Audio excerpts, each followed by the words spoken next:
O ano era 1500. Pedro Álvares Cabral, navegando pelo Atlântico, encontra uma terra desconhecida, o Brasil. Portugal decide dividi-la em capitanias hereditárias. As capitanias eram vastas extensões de terra, doadas a nobres portugueses, os donatários. Eles recebiam a terra, mas também a responsabilidade de defendê-la, povoá-la e cultivá-la. Era um desafio enorme, em um território selvagem e desconhecido. Alguns donatários se empenharam, investiram recursos, trouxeram colonos. Mas a tarefa era árdua. As florestas densas, a resistência indígena, a distância de Portugal. Poucas prosperaram. A maioria lutava contra dificuldades como dívidas, ataques indígenas e falta de recursos. Era preciso uma nova solução para garantir o controle português sobre o Brasil. A vida na colônia não era fácil. Os colonos enfrentavam um ambiente hostil, mata densa, clima tropical, doenças desconhecidas. Os indígenas resistiam à invasão, gerando constantes conflitos. Os recursos eram escassos, tornando a vida ainda mais difícil. A comunicação com Portugal era lenta e perigosa. As capitanias, isoladas, lutavam sozinhas contra as adversidades. A falta de uma administração centralizada agravava os problemas. Cada capitania agia de forma independente, sem unidade ou cooperação. As rivalidades entre donatários também contribuíam para o caos. O sistema de capitanias mostrava-se inadequado para a realidade brasileira. Portugal precisava encontrar uma nova forma de administrar sua colônia. Diante da crise, Portugal decide agir. Em 1548, o rei Dom João III nomeia Tomé de Sousa como o primeiro governador-geral do Brasil. O objetivo era centralizar o poder, impor a ordem e garantir o desenvolvimento. Tomé de Sousa chega ao Brasil com a missão de unificar as capitanias sob sua autoridade. Traz consigo soldados, colonos e oficiais, e uma nova estrutura administrativa, centralizada na figura do governador-geral. A missão era desafiadora: unificar as capitanias, lidar com os indígenas, combater a pirataria, estimular a economia. Tomé de Sousa precisava de uma base, um centro para exercer seu poder. A escolha recai sobre a Bahia. A chegada de Tomé de Sousa marca o início de uma nova era. Nascia um governo centralizado, capaz de impor a ordem e promover o desenvolvimento da colônia. Erguendo Salvador. A Bahia se torna o centro do poder. A Baía de Todos os Santos, na costa da Bahia, oferecia um porto seguro e estratégico. Em 1549, Tomé de Sousa funda Salvador, a primeira capital da colônia. Salvador se torna o centro político e administrativo do Brasil.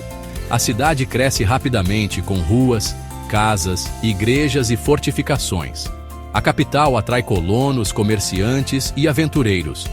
O comércio se intensifica com açúcar, algodão e madeira. A mão de obra indígena, explorada pelos portugueses, era a base da economia colonial. A partir de Salvador, o poder do governador-geral se estendia por toda a colônia. As capitanias, antes autônomas, passam a responder ao governo central. A unificação administrativa era um passo importante para o desenvolvimento do Brasil. A vida na colônia começa a se organizar. Fé e governo. A missão jesuíta e seu impacto na colônia. Junto com Tomé de Sousa, chegam ao Brasil os primeiros jesuítas. Liderados por Manuel da Nóbrega, os padres traziam uma nova missão: catequizar os indígenas e fortalecer a fé católica na colônia. Os jesuítas se espalham pelo Brasil, fundando missões e escolas. Buscavam converter os indígenas ao cristianismo, ensinando-lhes a fé, a língua portuguesa e os costumes europeus. Entretanto, a missão jesuítica era também uma forma de controle social. A catequese era muitas vezes imposta, gerando conflitos com os indígenas. Os jesuítas, com a proteção da coroa, detinham grande poder na colônia. Influenciavam decisões políticas, controlavam a educação e administravam grandes extensões de terra. A presença jesuítica teve um impacto profundo na cultura e na sociedade brasileira. Uma nova ordem. O governo geral e as mudanças administrativas no Brasil. O governo geral trouxe consigo uma série de mudanças administrativas. Criação de cargos, tribunais e impostos.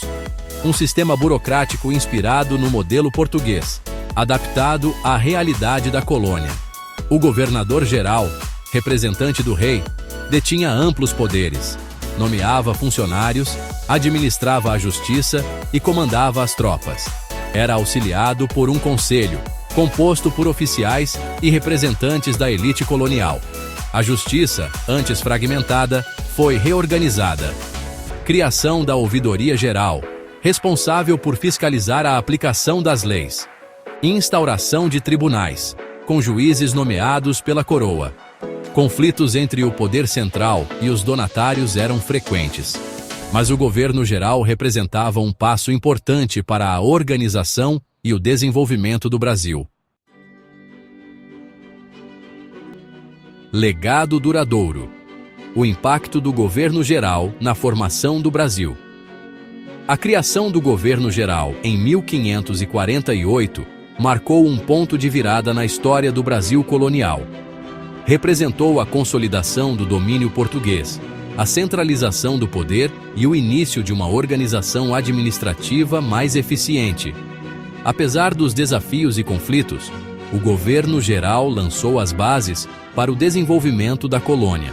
A partir de Salvador, o poder se irradiava, impondo a ordem, estimulando a economia e moldando a sociedade brasileira.